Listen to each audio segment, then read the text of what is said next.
Shalom, hai semuanya, hadir kembali hari ini Kak Masta bawakan renungan. Judulnya, ukurannya bukan keberhasilan. Seringkali satu pekerjaan hanya diukur dari hasilnya. Seringkali hasil itu bahkan dipersempit lagi dalam bentuk angka-angka. Kamu belajar hasilnya dilihat dari nilai-nilai yang kamu dapatkan. Tuhan Yesus mempunyai ukuran lain dalam menilai satu pekerjaan. Untuk maksud itulah, dia bercerita tentang 3 orang pegawai yang diberi modal oleh majikannya untuk dikelola dan dikembangkan masing-masing menurut kesanggupannya. Pegawai pertama mendapat 5 talenta, lalu dia mengembangkan modal itu sehingga memperoleh sebanyak 5 talenta. Pegawai kedua mendapat 2 talenta dan berhasil meraih laba 2 talenta. Pegawai ketiga mendapat 1 talenta, namun modal itu tidak dikembangkan sehingga tidak menghasilkan apa-apa. Kemudian, hari itu majikan meminta pertanggungjawaban. Majikan itu memuji pegawai pertama dan kedua. Katanya, "Baik sekali perbuatanmu itu, hai hambaku yang baik dan setia. Kau telah setia dalam perkara kecil, aku akan memberikan kepadamu tanggung jawab dalam perkara besar."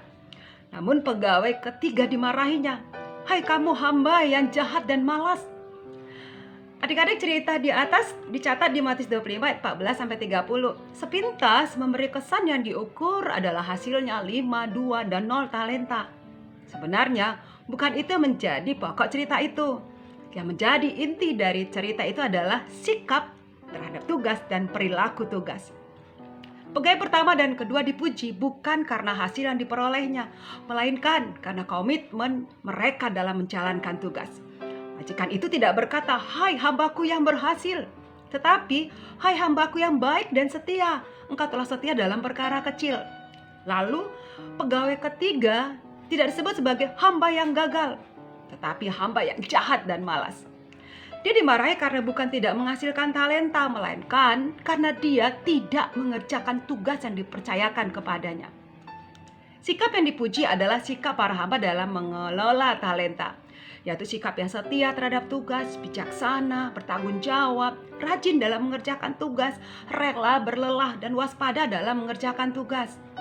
Sebaliknya, sikap yang dicela adalah sikap kerja yang asal-asalan, dilakukan dan setengah hati, yang kurang kesungguhan, tidak berencana, kurang dipersiapkan, kurang cermat, yang berhenti di tengah jalan. Ukuran utama yang digunakan oleh Yesus bukanlah produk, melainkan proses. Dalam orientasi proses, yang terpenting bukanlah hasil akhir, melainkan proses untuk mencapai hasil itu. Apa gunanya memenangkan, memperoleh, atau meraih sebuah hasil gemilang kalau hasil yang didapat secara curang? Apa gunanya menghasilkan sesuatu dengan jalan pintas dan tergesa-gesa? Dalam pendekatan orientasi proses, kegagalan itu sendiri bukanlah merupakan kesalahan adik-adik.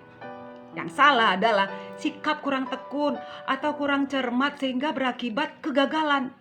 Yang terpenting, kita sudah berusaha dengan kesungguhan. Berapapun atau apapun hasilnya, itu bukan soal utama. Yang terpenting juga dalam pelayanan kepada Tuhan, bukanlah semata-mata hasilnya, melainkan sikap dan perilaku dalam menjalani pelayanan tersebut. Ukuran pelayanan bukanlah hasil, melainkan kesetiaan, kesungguhan, kerelaan, ketekunan, dan kejujuran dalam melayani.